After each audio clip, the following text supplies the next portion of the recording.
joining me. My name is Husna, and today I will be sharing with you some kitchen safety tips as well as different materials you will need to start making your first cake. So let's get started. First things first, you want to make sure that your work area has been sanitized, wiped down, and cleaned. You want to make sure there's no crumbs or dust or anything like that that might get into the baking products that you are making.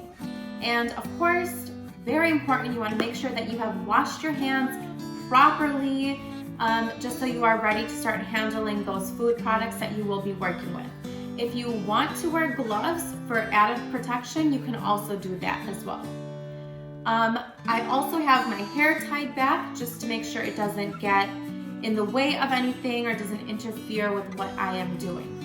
Something else that you can do to protect yourself and your clothes is to throw on a little apron just in case of any spills.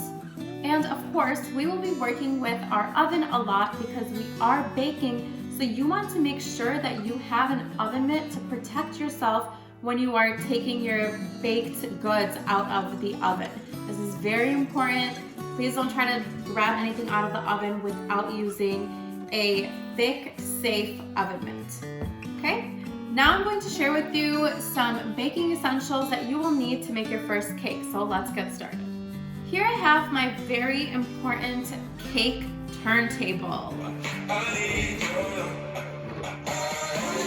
No?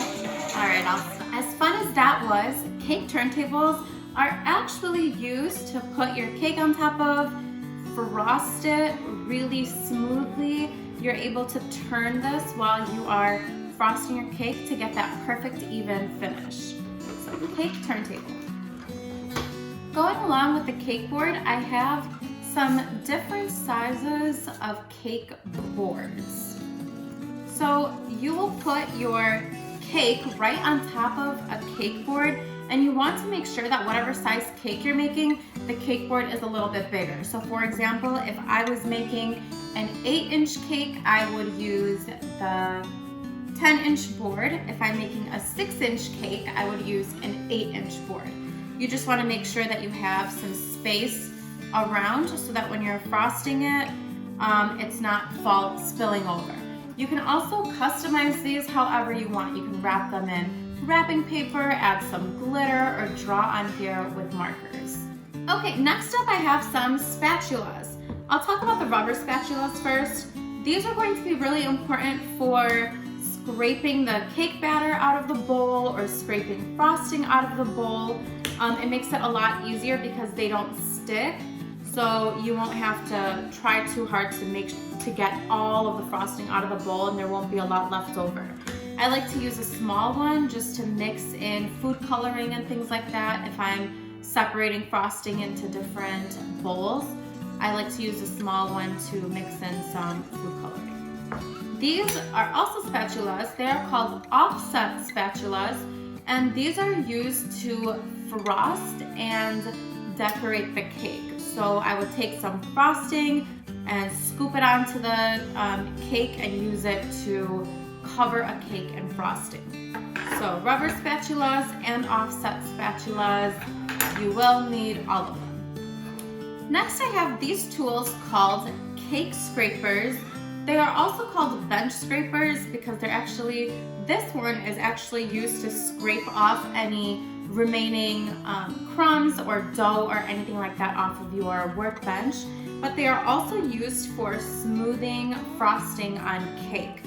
So you will need a cake scraper or a bench scraper. This one I use for taller cakes, and this one I use for all my other cakes. This little tool that you may never have seen before is called a cake leveler.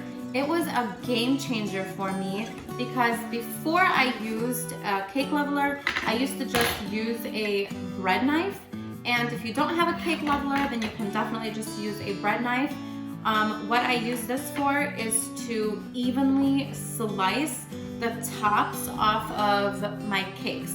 So you might have noticed if you've ever tried to make a cake before, or even cupcakes, there tends to be a little dome on top of the cake after it's done baking, and it's really important to get rid of that so you can have nice, evenly stacked layers.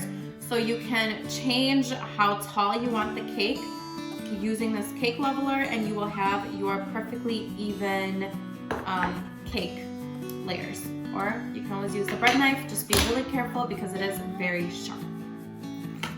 Now getting into the actual decorating supplies, I have some piping bags here which will help you to pipe any designs on the cake or even to frost cupcakes. This one is a reusable bag, so you can wash it, dry it, and reuse it as many times as you want, whereas these are plastic disposable ones. I do like to have both on hand just because sometimes I am working with a lot of different colors and I will need the disposable ones. If you don't have any piping bags, you can just use a Ziploc baggie and cut off the end of it. Going along with these piping bags, I have some piping tips. Now I have maybe 30 piping tips right now because they are so great because you can make so many different designs and shapes and textures onto your cakes and cupcakes. But if you aren't really ready to go out and buy a ton of different piping tips, I would recommend just getting this one called the 1M piping tip, and it's by Wilton. With this piping tip, you can make a lot of different piping tip, and it's by Wilton. With this piping tip, you can make a lot of different designs and shapes, and it makes your cakes look professional. Alright, some more fun things here. I have some sprinkles, which always come in handy when decorating cakes and cupcakes.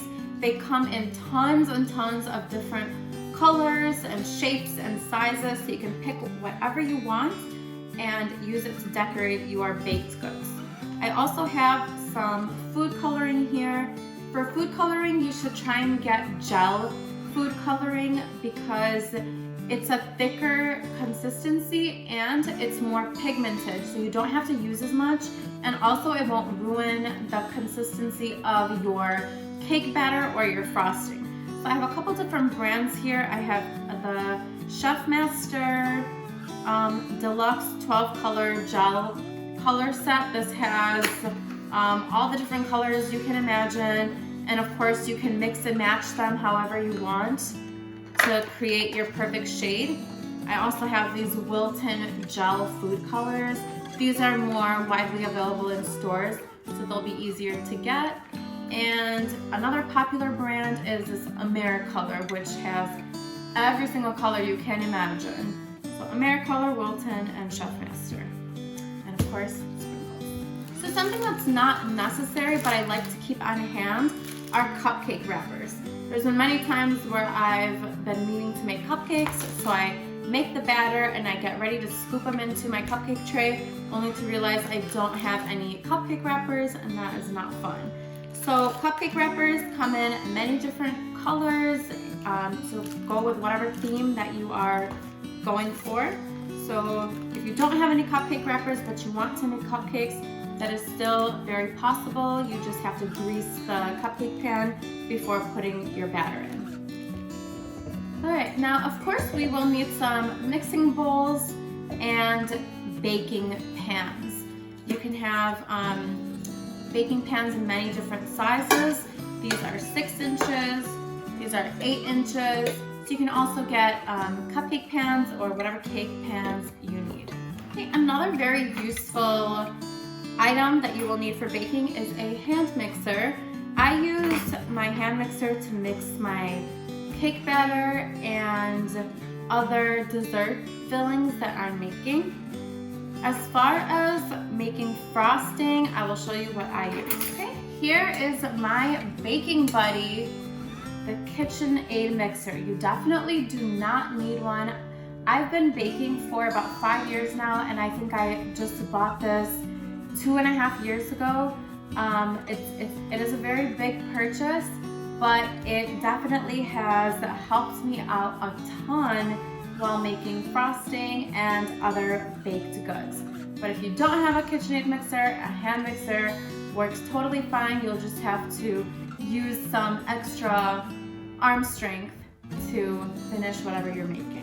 And last but not least, we have some measuring spoons and measuring cups. So with the measuring cups, you can have all the different sizes if you want. However, if you are missing a few sizes, let's say you have the 1/3 cup, but you don't have the 1 cup measure, you can use your fraction knowledge and just use the 1/3 cup 3 times if you're trying to get 1 cup of something. So use your fractions and it will help you out even in baking. Well, that's all I have for you guys today. Please let me know if you have any questions, and next time we will make some baked goods and decorate them.